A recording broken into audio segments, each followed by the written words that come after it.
So, Good evening, everyone. I am Madeline Schaefer, your producer here at the Forum on Life, Culture, and Society at Touro University, joining you from a different side of the camera tonight for the FOLCS film series. Tonight's film, Happening, is written and directed by Audrey Diwan, who is such an artful and incredibly smart storyteller, if I do say so myself.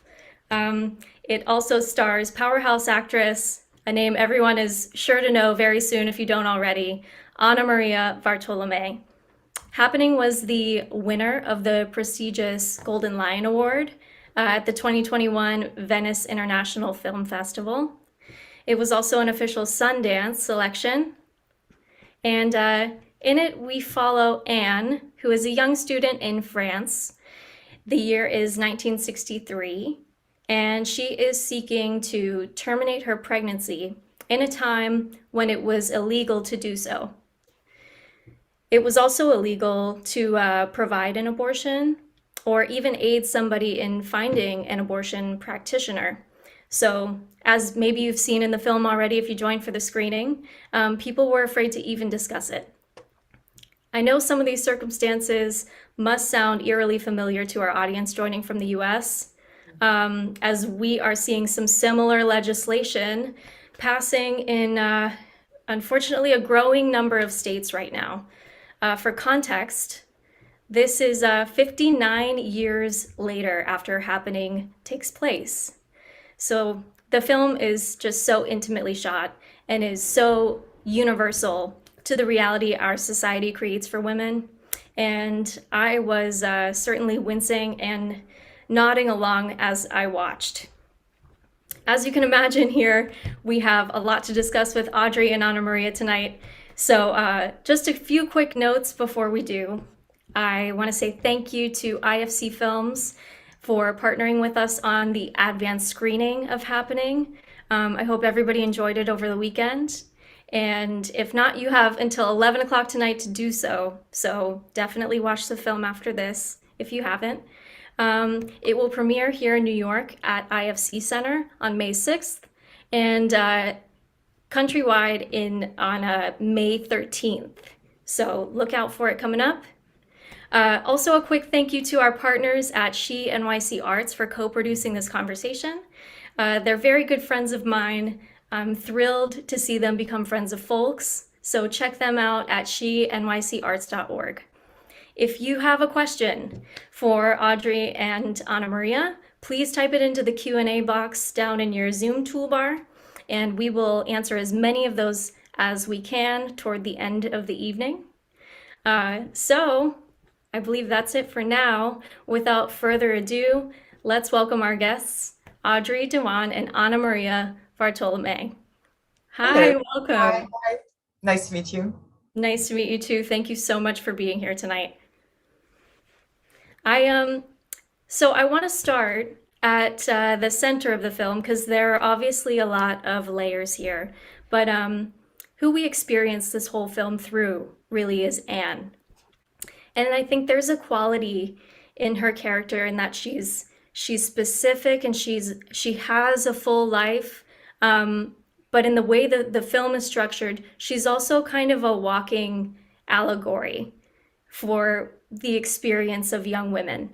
So, what do you think makes Anne so relatable? So what, sorry? What do you think makes Anne so relatable to an audience? I always read Annie Ernaux' book and I adapted her book and it's absolutely autobiographical. So what I like about her writing is that she talks about herself, not making any legend, not trying to put a nice opinion about her. She always try only to tell the truth, right? So, Mhm.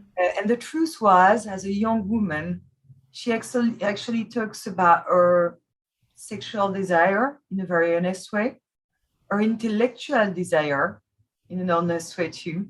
She comes from a working class and she's going to the bourgeois university. And one day she wants to be able to say out loud that she wants to be a writer.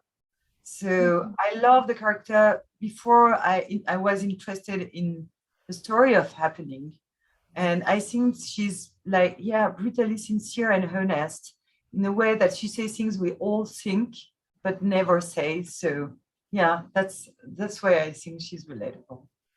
Absolutely. Yeah, so many of the experiences that we, I think, have as women go on completely separate from each other, completely in private. And you see that a lot in this film.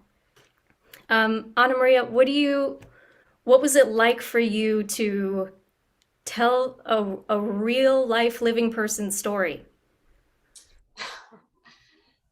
Um, you know, when I first read the book, I felt very angry against me because I had no idea about what the real process of an illegal abortion means. And I was very ignorant towards this subject that is still so taboo and shrouded in silence. And from that moment, I really wanted to portray this young woman who still exists, Mhm. unfortunately, nowadays.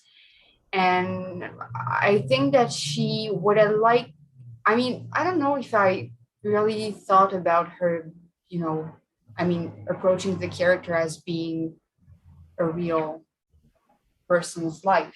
I think I actually had to meet Annie Ernaux at the beginning before shooting the movie, and it didn't happen because of COVID. And I felt very frustrated at first because I felt something was missing, and I needed her validation to feel legitimate for the part. And after that, I just came at the conclusion that it was better that way because it gave me more freedom to adapt and to create my own character. So I think I just, yeah, took the freedom and the um, right to make this You character. allowed Yeah, yourself. You yeah. allowed, yeah. And Mhm. at the end, because when we showed the movie to her, of course, it was something because it's not only adapting the book, Mm. it's this very special moment of her life. And Mhm. she wrote a letter to me and she said that no one but Anamaria could have embodied in a better way the young woman she was back then. What a compliment. I mean, to get that from somebody who has lived and written the story is so wonderful. And in getting to meet Ani and getting to know her, getting to know this character, what do you think what do you think Anne most wants? Uh, I think she wants to be free.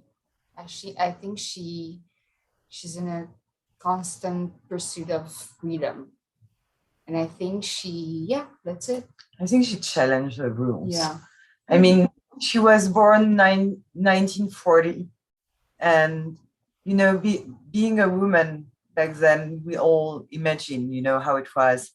And I've been talking to her, to the writer, to the real Annie, and she told me all about, having rules like walls around you, which actually kind of structure the idea of the frame in my head. It's like having this gel all around. Yeah, I'm so glad you bring that up too. The rules and all of the constraints that Anne is having to live under this time, and also at school. She's in an all girls dorm. We get a sense that she is competing with a lot of other women. I think that's something that we all experience. Some people will call it quote unquote like a toxic femininity, where it's like women can't work with each other. They're always competing against each other, you know. And I think right at the top of the film, you see this. There's kind of a war going on between the good girls and the so-called promiscuous girls. And I love the way the line is written in the beginning, where she says, "It suits them to think I'm a slut." Yeah, but honestly, what I like about the story when I first read it is that you've got girls against girls. And Mm-hmm. then at one point, when someone is really suffering, even if they don't agree on anything, the one who helps is actually not her friend. So I was not portraying this toxicity, but I was more interested in humanity, what you can see and feel beyond all those small ideas, you know. And I think that's when there is some urge, at the very last moment, people can be better people than you thought. You know, yeah. I love that it ends up being the girl who had been picking on her all this time, who she ultimately saves her life, and she risks prison to do so. Yeah. I mean, and it's a true huge story. So it tells us a lot also about, you know, it's not a fantasy about how it could happen. And that's something that was strongly in my mind when I made the movie. I was like, those girls exist, so I can actually describe and have those picky girls speaking, but I also know who they're going to be at the end of the journey. And so I respect them. And I really intend not to judge my characters. I think I'm doing the same in life, actually, you know, but to understand. Is there that's a really interesting point, because it is important as an actor, right, not to judge your characters. So Anamaria, is there a point where you had to stop yourself from judging your character or judging any of the other characters? You know, I think I never judged my character. I think that I actually, you know, she helped me a lot, and I think she gave me more than I did to her. I think that she helped me to become a woman alongside her journey and to make my journey also. And she as she's allows herself to say that she wants to be a writer at the end of the movie. At the end of the movie, I allowed myself to say that I'm an actress at the end of the shooting, you know? So she helped me a lot, and she's so confident and brave and independent. She's a real role model, and I think she's very inspiring for those who watch her.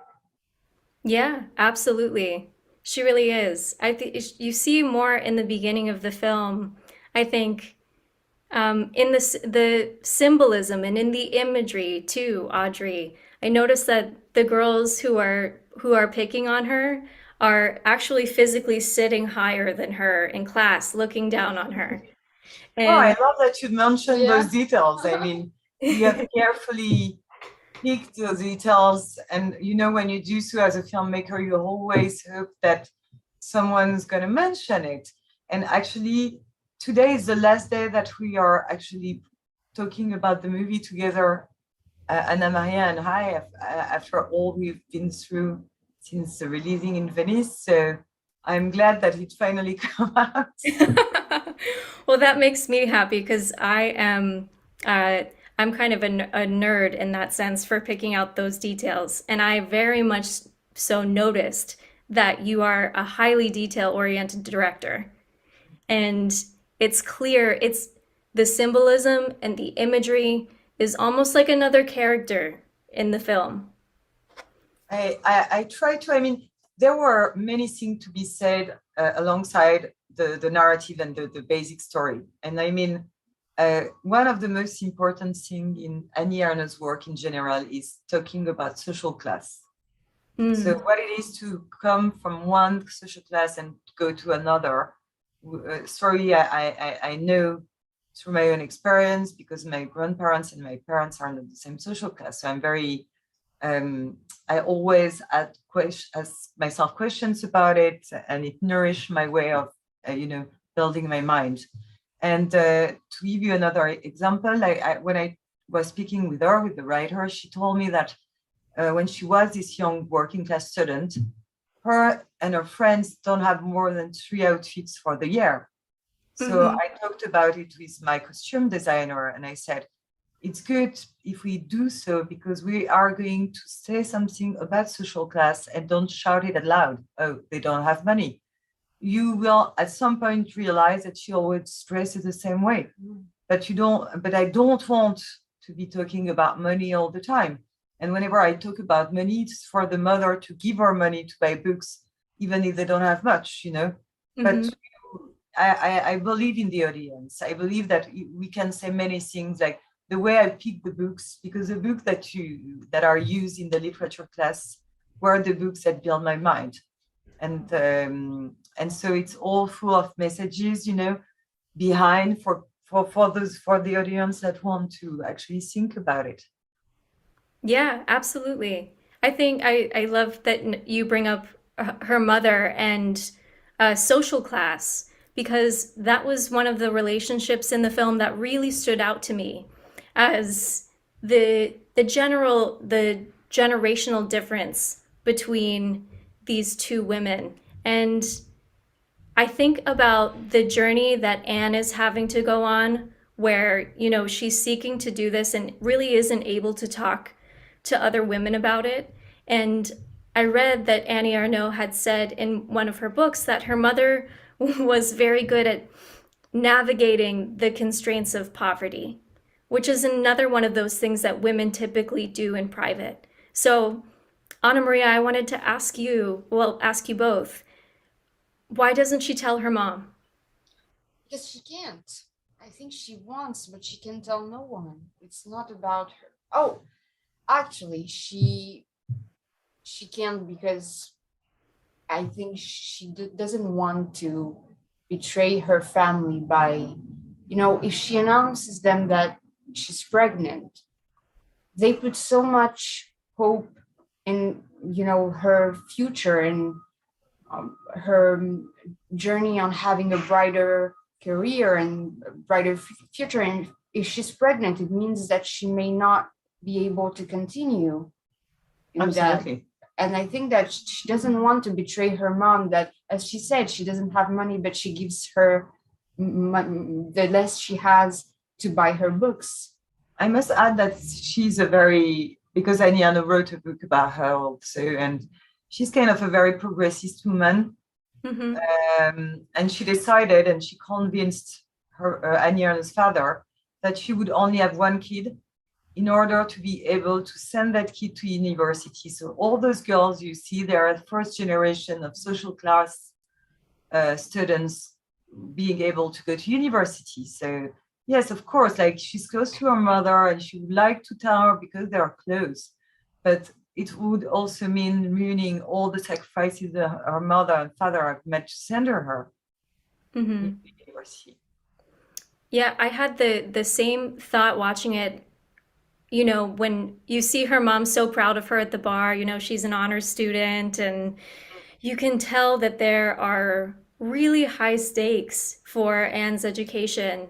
And I wondered, would she be more disappointed that Anne terminated a pregnancy, or would she be more disappointed that she didn't and couldn't continue her schooling?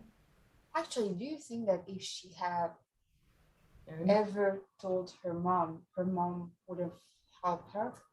I don't know. I I can't tell because this woman either existed, so I can't answer for her. Then I think through the discussion I had with Annie Ernaux and through the main idea that I had in mind, she would have been scared for her daughter to end up in jail, mainly. And that's the main concern of most of the characters, by the way. They're not mean, they're not bad, they're just scared.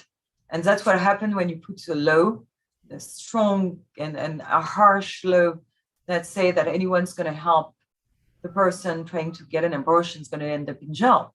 So, yeah, I think that's the main feelings that you can actually find within the young students, but also the teacher and one of the doctors, whereas maybe the other doctor is, to me, the only one I can't help myself but judging. Right. I noticed that a lot of the men we meet in the film are kind of a vehicle for us to talk about bodily autonomy and responsibility. And I have to say, one of the most infuriating moments as a viewer was realizing that the doctor had not told and what he was prescribing her, Mm. and that she had been injecting herself with the vitamin that would strengthen the fetus for so long. That I was thought correct. That happened many times. It was something the doctors would do back then. that's exactly what I was going to ask you. I was like, was this a prominent practice during this time? No, it happened like, Wow. it was a way to make the girl not to have the girl not make the choice herself, Mhm. and it was an easy trick.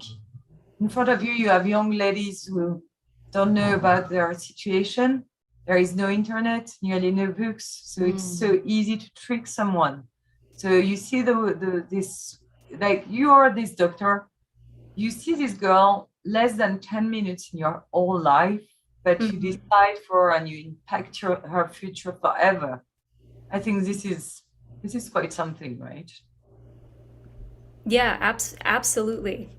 Absolutely. I was also thinking about it, in terms of this being completely thrust on Anne for her to navigate herself. When she tells her friend Jean about it, he tries to sleep with her. When she goes and tells Maxime about it, he's more worried about her disappointing him in front of his friends. And I'm curious, Anamaria, how did you feel as Anne in those moments? Hopeless, I think. I think when she first asks Jean, she has no idea that he will make his journey also alongside hers and finally help her. For example, when he's, knocking at the window and he tells her to come down, she has no idea about what he wants. And she doesn't even want to go there because she can't imagine that he will help her finally. And for Maxime, I think that men were, educated that way to consider that pregnancy is not their matter and it's Mm-hmm. not their responsibility, and she has to do it. We Yeah. often talked about not judging the male characters, but trying to understand they're the exact product of their time. Yeah. Mm-hmm. Yeah, And such a it good also example. means a lot in a very optimistic way, because it means that if you change the principle of a bad education, because that's bad to be raised thinking that it's not your matter, that you can also change that with changing the principle of an education. Absolutely. That's perfect segue. Audrey, you keep giving me perfect segues. Go figure as a detail-oriented director. Um, as we're seeing waning access to abortion in the US, um, we all know that with that usually comes a waning access to sex education and access to contraception. A lot of those things tend to get banned with it and could prevent somebody from ever having to get to that point. So, it takes me back to Anne in the library when she's researching pregnancy. Do you think Anne even knew how to get pregnant? Yeah, she knew. Yes, She knew because they were told about the Ogino calendar, which was the only thing you can relate to in order not to get pregnant. And she talks about it in the book. So they are not that genuine. Also, I remember that when we met, the book is from 1963. It was the book they used back then. And the baby on the picture really looks like an alien. The drawing are really bad. And I'm like, oh my God, the only thing they know about what's going on in their body is that drawing, that bad drawing, but it must be so scary. But I think it's like in Mean Girls, where that professor tell the ladies that if you have sex, you might get pregnant and die. I think that this is, the only thing they had in mind. I think that they thought it's bad and they didn't have no clue about it, no No, but detail, you nothing. create a very strong relationship in between having sex and dying. Mm-hmm. And if you want to keep having control over woman, it's a strong and important weapon, you know. Yeah, To absolutely. make girls think that having sex, like being interested in your own pleasure, leads to die. Yeah, It means that it's bad. But you know, we were actually, we realized being here that if we have to go through that debate again, if we still have to fight for this choice, and I did the movie in order to let people know, not to tell anyone what to think, but at least to let people know what the real process of an illegal abortion. I really try to make it look like this is how it's happening, you know. So you can decide, but you decide when you know what you're talking about. We cannot discuss the abortion right without considering what is legal abortion for real. And you know, lots of people says, "Oh, I can't watch it. I had to look away." Please don't look away. I mean, those who want to jump into the debate has to not look away first. If not, you don't even know what you're talking about. Absolutely. There's something I noticed coming out of mostly Texas and Florida right now, is there is a lot of banning of media and banning of books. And just recently, I don't know if you're familiar with the poet Rupi Kaur. She wrote Milk and Honey, and it's primarily her audience is typically high school girls, college girls, very young women, and she writes very frank poetry, beautiful poetry about overcoming sexual trauma and sexual assault. And this book was just recently banned in schools in Texas. And I think, you're coming up to your US release, and I think you might have people say this is an inflammatory film, this is an inappropriate film for people of Anne's age to watch. And what would you say to that? I would say that I was surprised it never happened. And I had anti-abortion people during the screenings from time to time. And we've been able to talk and to exchange ideas and to talk about the level of pain we accept as human beings or the other people, you know. And one of the happiest thing about the movie that I always intended not to make a shocking or provoking movie, but something that would open debate. And I was lucky until now, it's the way it was, you know. So why is that? I can't exactly answer. Maybe you know, the moment the book starts, which is also the moment the film starts, is not a moral issue, whereas she should get an abortion or not. It's actually done, and it's only about the process. So I think my movie asks the question of the process, not exactly the question of the choice, as the choice has already been made. Exactly. There's even more, as we talked about before, women kind of having to navigate a lot of these issues privately, and even in isolation from each other. So I think some of those scenes where it's Anne and her friends, teaching each other what's pleasurable sexually even is so valuable of a communal experience to have with a film. But I would love to tell even more about it. Like I think there is something beautiful within female pleasure that is never depicted that way. I've been raised as most of the girls born in the 80s, thinking that we should still feel ashamed of talking about our own pleasure. And as an adult, I would love to reverse the process, because I think there is so much beauty in it. Absolutely. We even see, it's almost alluded to, maybe Anamaria, you can speak to if this is true, but it seems like the first pleasurable sexual experience she has is, it kind of happens right when she is really taking her life into her own hands. You know, what I like in the movie is the discovery of sexual, is the sexual discovery, but the evolution of it. I think at first you hear the girls talking about it, then you see a picture, then her friend mimics masturbation, and finally, when my character is ready, she decides to handle her own desire and pleasure. And I think that this is powerful because it happens when she decides that she's ready and she can She accepts she the idea. accept the idea and she can take advantage of it. Absolutely. There is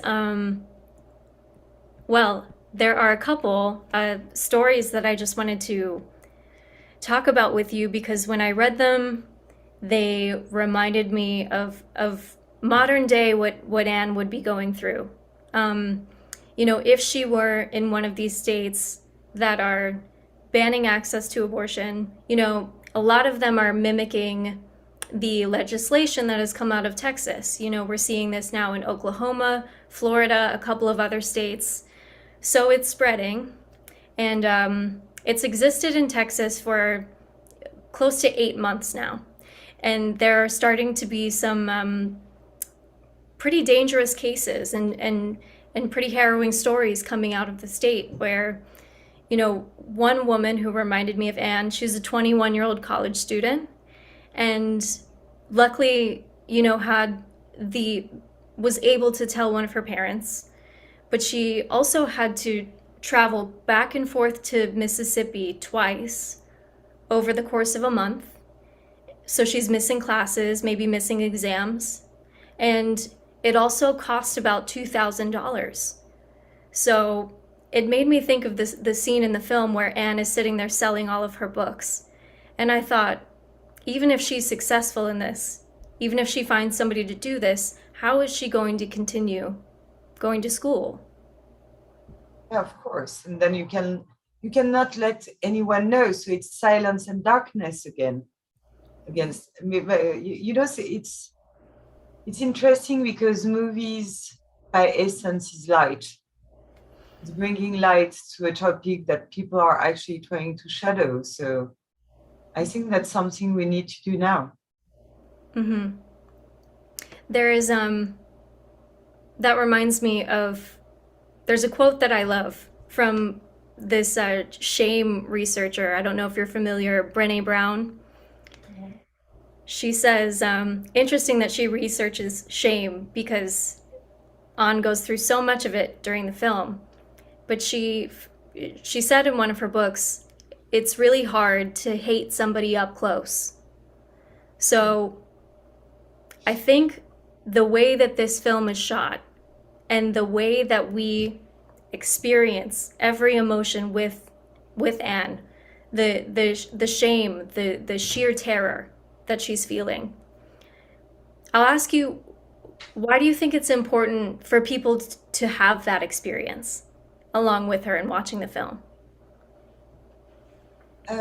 Shame and silence goes one with each other all the way along, How do you feel about people looking at you? I mean, you actually are fighting against the idea that you might be dying soon.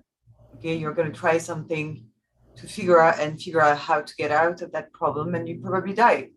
And you have to do it alongside with all the eyes on you and the shame you feel. But it's interesting because I didn't want Anne to be some pleasant nice girl. I mean, I never thought about Annie Ernaux that way, and there was a risk. I was told while people were reading the script, like, she's too hard. I mean, people are not going to relate to her. I was like, oh, I do believe that we don't have to make her be this nice smiling girl. And yes, we will understand her and love her for what she is and not what she tries to be in other people's eyes, And actually, we worked a lot on that with Anamaria, like how not never to smile in any situation, which is in the flirty situation way much more difficult to do. So we really worked on that, how to not portray a girl with like a very nice smiling girl in order to have people have empathy for her. Mm-hmm. Yeah, she doesn't have to do that for people to understand where she's coming from. It is a refreshing thing now that you mention it, to thinking back on watching the film. It's refreshing to see her really just go after something. I think that is relatable. Yeah. We relate to our quests, not to, I mean, we are a lot of people able to understand the quest, I guess. Absolutely. So I want to go behind the scenes for a second here. I think it's really important. We're kind of at a turning point in the industry where not only does representation on screen matter, but the way that we're shifting production practices to make women safer on set, and to help all people be more comfortable and safer in intimate situations, situations of violence or graphic situations. And Anamaria, there's a lot of vulnerability required from you in this film. So I would love to know, how did you coordinate and work with each other to ensure that you are safe both physically and emotionally through the filming? Well, our work together started during the first lockdown. We used to call each other almost every day to share references of books and movies that could eventually help us to build and create the character. So, I mean, in those references, you have Rosetta, Darden's movie, you have Girl, Lucas Don't movie, Vagabond, Venice Varda, and many others. And so we created a sort of patchwork to be on the same level and have the same expectations and idea of the character. So when we arrived on set, as we worked and we discussed a lot and we exchanged a lot, we were on the same level and everything was already settled and easy. And for the silent scenes, for example, we worked a lot on interior monologues. We agreed on sentences and words that I repeated myself while I was filming, so we can express her emergency and her alert through her look. The looks that she's searching for at the beginning of the movie slowly become looks that she's escaping from, because the further she goes, the more paranoid she is. So everything become more interior. And for the body pain scenes, we actually decided to not rehearse them because it may seem quite strange, but it's actually, I think that she didn't want to mechanize them. And I like to believe in an idea of, sort of magic that only happens between action and cut. And, we're lucky to agree on that. Yeah. And I think that the most important part was to secure the meaning of every sequence, and we are like intellectual partners. So it's not me directing her, it's her exploring together. And I think that if you ask a lot from an actress or an actor, we should decide together where and how far we want to go in order to reach a very precise meaning. So I think that's safe. I think that what's not safe, for instance, like if you have to film a sex scene, which happened in the movie, it was safe also because there is a very precise meaning. It's her deciding and telling the guy what she wants. So it's her taking control of her body. So I didn't want any intimacy coordinator, because I think it's part of the story, and the story is told through the body. So that would not make sense. My job is to secure that she understands the meaning and he understands the meaning, And we are all trying to reach that. So it's part of the narrative. It's not a body story, it's a story through the body, which makes a huge difference. So I felt comfortable about it because we were really hardly working on the meaning that we were trying to reach. And I think those sequences are dangerous when they have no meanings. So they're just there to please somebody. No, whereas it is part of the story, or it shouldn't exist. Absolutely. Absolutely. And it creates, I mean, working within the boundaries of what serves the story is so important, and it's so clear in this film as well. And it sounds like you have an immense amount of trust in each other, which really shines through and allows you to do your best work. It's true. I think that, you know, for an actor, is not the question is not that much what you're able to do, but it's who you do it. Because I think that if you have somebody you trust and you think you're watched in the right way and you feel safe with that person, you can go further than you ever imagined. Absolutely. Well, this kind of, again, segues into my next question for you. And it's another detail question, as you can guess. I think there is, like you said, a certain kind of magic that happens when you really trust each other on set, and also when women are taking ownership of their stories and are the ones writing and leading and directing and acting in their stories. And this is obviously a beautiful example of that. One of the things that I noticed that was such a tiny character detail was when the abortionist starts to do the procedure. Before she ever starts, she takes the speculum and warms it with her hands. And I thought, that's a detail that only a woman would write, only the actress who's taking ownership would do, because So, do you feel like that chemistry added to the process? I absolutely agree. I picked actors and actresses that are very involved regarding what I want to say. And Anam Gladys is a great, brilliant actress, really, really involved in all those matters. So we spend a lot of time talking about it together. And she has references to share with me also, like documentaries and movies. She said you should watch The Tribe, which is a movie with a very different but really powerful abortion scene. And we really discuss those details, and she cares, so she only comes for a few days. She's this great actress, but if she comes, is to do something and to say something through the way she acts in that sequence. So yeah, that really mattered to me. It's clear that those details are there, and it's driven by somebody who has had the experience and knows the experience very well.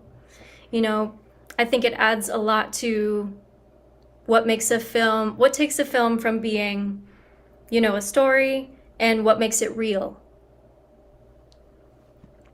Let's see here. Oh, we are already, we've got a little less than 15 minutes left. I'm going to take a look at our Q&A box down here and see if we've got some questions from the audience.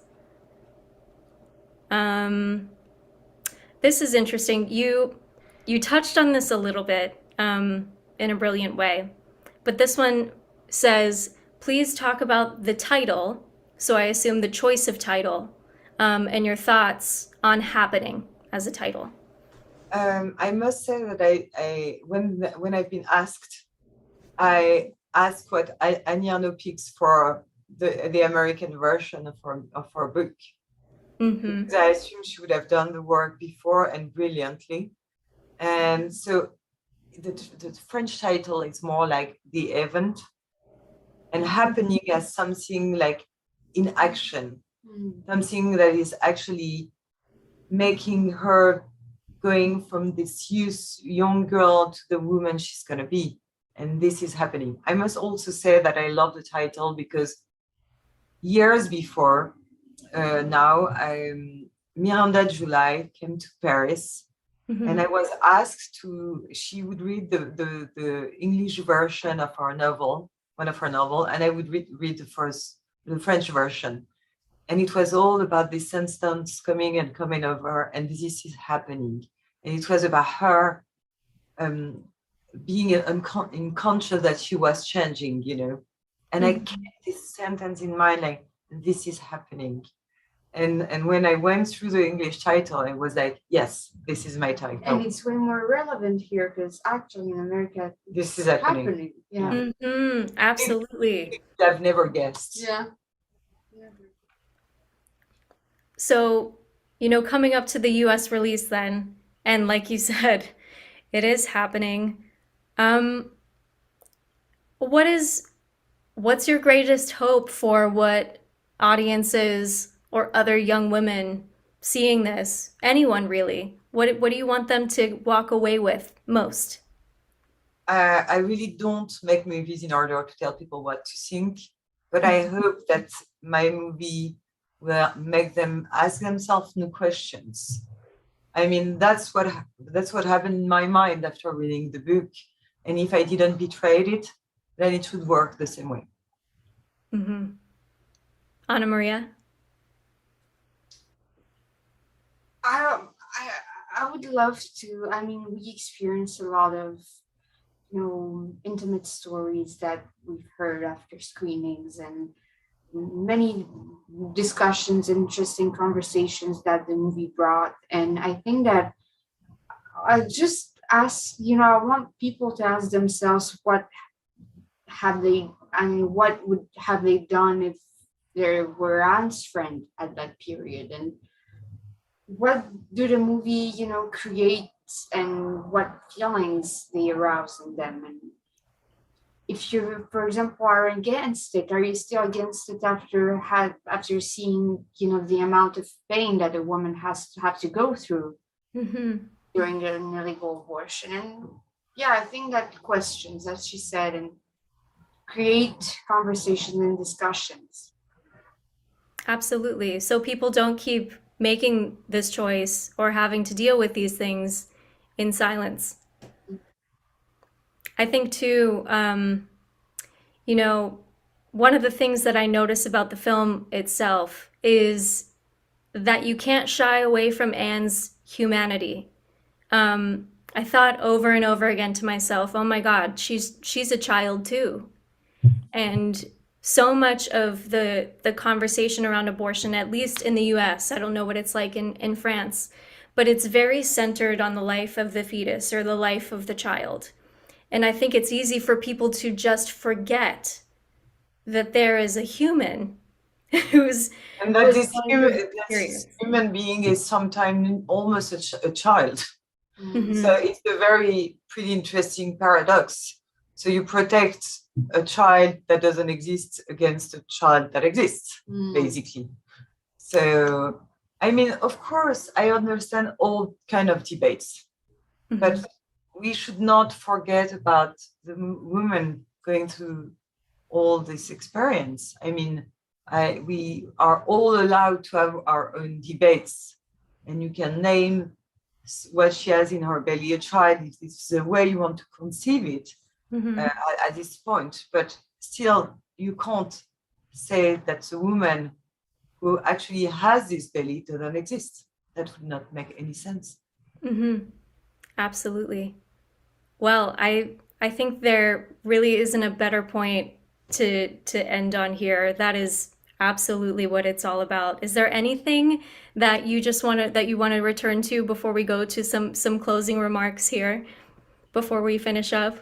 Nothing except that we really hope that this movie can open the discussion somewhere. And I'm on my way coming here. I didn't really realize that Roe versus Wade was already heard in many states. And I just hope that we can discuss it, whereas we are pros or against it. Absolutely. Well, I can't help but echo Annie Ernaux in saying that you made a truthful film. Um, and I cannot wait for people here to see it. Congratulations to you both. It's absolutely just gorgeous and it's masterfully done. Thank you. So, of course, of course. So before we say goodnight to Audrey and Anamaria, we have some quick announcements just of our upcoming events here. Laura, let's bring those up for the audience. Yes, on Thursday, we have our 9th annual awards night for our international short film competition. We have short films from all over the world and filmmakers from all over the world joining us on Thursday. We've got films from Iran, Sweden, France, Italy, the Netherlands. So join us as we give out some of those awards and we have a few conversations with the filmmakers on Thursday night. Yes, May 4th, we have a conversation with Senator Joe Lieberman. Obviously, as you heard a lot tonight, there is tons of polarization politically going on in our country. So we want to ask Senator Joe Lieberman about his 47-year experience in government, bridging those divides. Yes, yes, yes. And we've got one more on May 10th. Rich Cohen is coming out with a new book about his father, Herbie Cohen, who was considered a great negotiator. This is a really funny book. He grew up in Brooklyn with Larry King. So please do join us for the release of that book. Yes, if you are joining us for the first time tonight, make sure you subscribe to our email list so you can get notifications of upcoming events. Yes, and finally, we have been providing our programs free of charge throughout the pandemic, and we want to continue to do so. So if you like what you saw tonight, or if you are, a returning Folks friend, please, we appreciate your donations at folks.org/donate, or you can donate via text there at the bottom too. Thank you. Thank you. Thank you very, very much. I want to say quickly thank you to our partners at IFC and She NYC Arts for tonight. Thank you so much, Audrey and Anamaria, for joining. Quickly, where can people follow you and find your work going forward? I'm put everything I do on Instagram under my name. Me too. Same. Great. As Great. we always do the same thing, right? You're forever collaborators now. Yes, we do. Well, we very much so look forward to the next thing that you do together. Happening premieres at IFC Center on May 6th. So if you're in New York, you can see it there. And then we have the US release on May 13th. So make sure you get to this hugely important film. I am Madeline Schaefer for Folks. Good night, everyone. Thank you. Bye. Bye-bye. Thank you. Good night.